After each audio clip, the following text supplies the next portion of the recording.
Pemirsa pengelola desa wisata Penglipuran, mesti kayang Penglipuran munggah dados destinasi favorit ritatkala Natarusani Jagirau.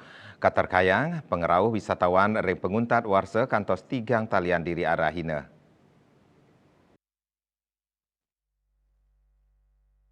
General Manager Desa Wisata Penglipuran Iwayan Sumiarso Mausang nyelehin saking warsane lintang pai ketandani Mas Dikayang Penglipuran Kantun Side dados daya tarik wisata sane akeh kerawin oleh wisatawan mancanegara miwah Nusantara.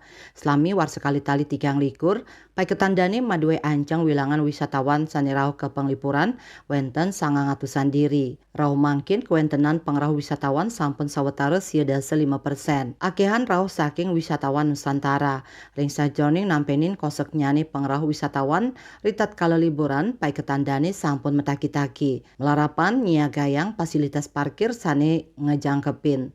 Pai ketandane taler sampun meprekanti sarang pecalang desa adat antung wantung rakse keamanan.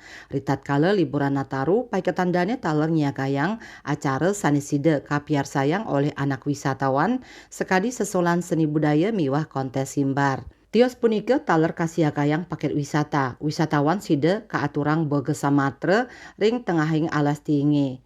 Sumiarsa ngaptiang majeng wisatawan sane rauh mangdani side nincapang rasa eling majeng karesikan wewidangan ring Penglipuran melarapan ngutang lu ring genah sane sampun kacuma wisang. Mangde side ngwetuang kahanan desa Penglipuran stata bersih tur nangyang manah degdeg majeng wisatawan ring Penglipuran. Dayu Swasrina Bali Pos Nguningayang.